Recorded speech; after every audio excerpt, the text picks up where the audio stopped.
Okay, how's it going, everybody? I hope you're all doing really well. Okay, well, so in today's episode, I thought I'd try to say something about hope, a word that's as topical and as important as ever, I'd say today. But more specifically, I want to talk about hope as discussed by two philosophers who actually hold very similar views here. Namely, the contemporary philosopher Byung-Chul Han, who just released his new book, The Spirit of Hope, and the mid 20th century French philosopher Gabriel Marcel. Okay, so let's just jump right into it. So to begin with, for both Marcel and Han, despair is actually something that is inseparable from hope.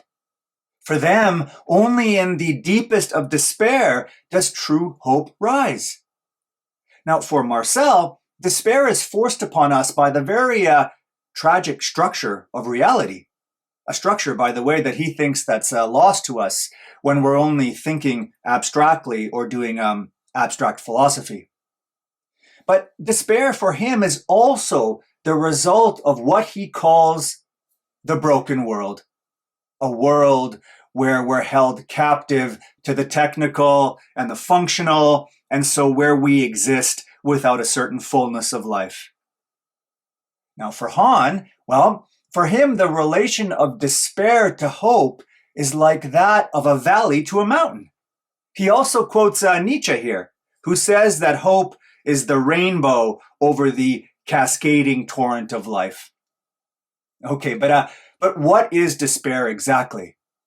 Well, for Marcel, despair is when you feel that there's nothing in reality that you can give credit, nothing you can count on, and no sense of possibility of a different time ahead. It's when you look at the world and, as he says, you can't find anything that withstands the process of dissolution. And for Han, well, it seems that despair isn't due so much to the tragic nature of the world, but rather it's something that arises mostly out of our culture of materialism and capitalism and digital technology, which all simply fail to give us any sense of meaning or community or possibility for transcendence. Well, that said, for both of them, despair is the root from which hope grows. Hope for Marcel is the act which victoriously overcomes the heavy temptation to despair.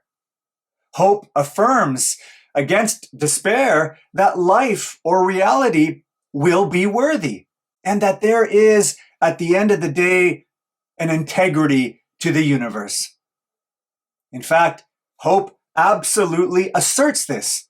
And in this way, real hope has an unconquerable prophetic tone to it. Now, for Han, against what he calls our culture of mere survival, one reduced to nothing but sameness and consumerism and production, hope gives us a meaningful horizon, and it opens us up to what is possible and what is new. Okay, now this idea of what is new is absolutely central to both Han and Marcel.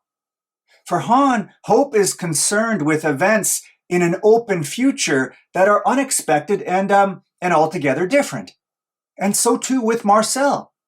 In fact, for Marcel, hoping inhabits a realm free from the domain of causality, from the world of cause and effect, and from the past altogether.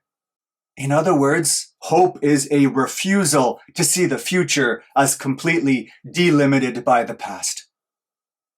One of the examples that Marcel gives involves a distinction that he makes between two sorts of judgments, each directed at wanting to see his own son again. Now, the first is a judgment based on facts and on probability, and it says this. It says, there is a chance I will see my son again. Okay, but the other judgment takes the form of a passionate affirmation, and it says this. It says, you are coming back.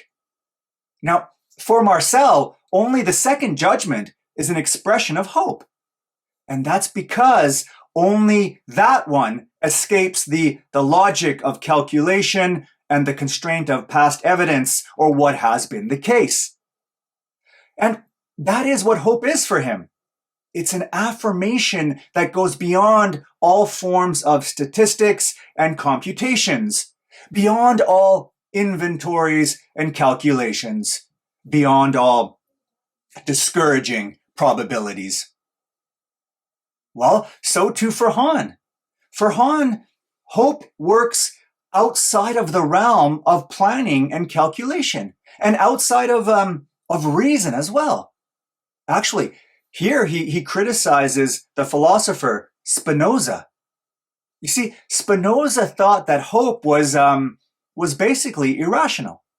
It's irrational for him because he thought that if you're acting under the guidance of reason, then you don't need hope. You don't need to depend on it. But Han argues against Spinoza that reason is ultimately limited in its recognition of possibilities. Reason works well within the realm of the foreseeable and the predictive, sure, but it fails to be receptive to what Han says is not yet born, to something completely other. In other words, only hope and not reason can give us an openness to the altogether unknown. Actually, when it comes to this idea of reason working well only within the domain of the likely or the foreseeable, let me go back to Marcel for a moment. Because Marcel talks a lot about the experience of love, and it's not unrelated here.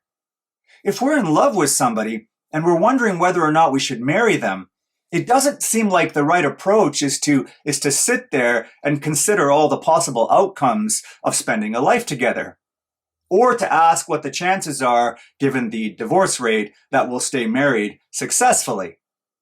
No, that's because these sorts of approaches or questions, they fall under the domain of reason, and so of the predictive, what Marcel calls the domain of the problematic.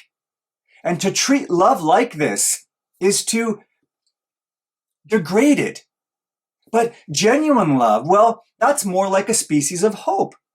It's a kind of hope in the sense that the right approach here is to passionately assert, I love you, and that I will be with you forever, despite the list of pros and cons and the compilation of statistics or the probabilistic odds against you. Okay, but back to hope itself. So there are a few more important aspects of hope that Marcel and Han share. The first one is that they both take hope to involve action. For Marcel, to hope is not to surrender, but to will. In fact, it's more than this. Here's what Marcel says. He says, "In hoping, I assert that a given order shall be reestablished, and that reality is on my side in willing it to be so." In other words, you might say that hope is, it's a kind of participation in the unfolding of reality. It's to act to defend the integrity of being. Now, Han too takes hope as a form of action. For him, hope is not to close your eyes to reality or create an illusion of some kind. No. It's a springboard, he says. It's a passionate determination to act and to create something new. It's an invigorating force. And the other aspect of hope that they have in common here is that this willing, this action, it's something that's not bound up with self-interest. No, that's desire. Desire is not hope. No, hope is, for both of them, action that transcends personal desire in favor of some shared social project. Hope involves improving the world in some small way and doing what truly makes sense and is meaningful. And that means that it's concerned with we, not I. Hope is willing not only for ourselves, but for others. Hope is communal. As Han says, hoping is a daydream, and daydreams, well, they dream of revolution, of a better world. And I want to say one more thing, and it's that genuine hope is something that we get from elsewhere. As Han says, it comes from beyond the world's horizon. In this way, there is something transcendental about hope. Now, I think what Han partly means by this, that hope is located in the transcendent, is that hope isn't something that we can access if we just continue to confine ourselves to the empty optimism of our contemporary culture, one dominated by production and consumption and efficiency. No, he calls this sort of life that we lead being trapped in the badly existing. And that's because there is little meaning to be found here. In fact, meaning is outright excluded from the logic and machinery of our contemporary world. There is only desire satisfaction and material comfort. There is no genuine community and connection and reflection. There is no spiritual dimension, nothing beyond the material. And so no possibility of dreaming differently. No possibility of dreaming differently unless, that is, we look beyond the imminent course of the world, beyond the horizon of the digital medium, and beyond production and consumption. If we do this, only then can we begin to see what a different future can be, and with it, a deeper sense of life. And actually, Marcel says something very, very similar. Here's a quote from him that encapsulates the core of what he believes when it comes to our present day way of life. He says this, he says, "In our contemporary world, the more a man becomes dependent on the gadgets whose smooth functioning assures him a tolerable life at the material level, the more estranged he becomes from an awareness of his inner reality."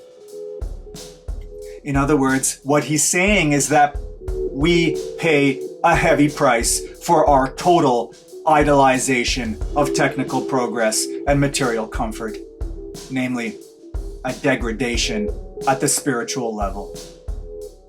Well, for Marcel, only when we get to the point of despair from the realization that our contemporary world actually can't give us what we truly need, only then are we ready for what can, namely hope. Bye for now.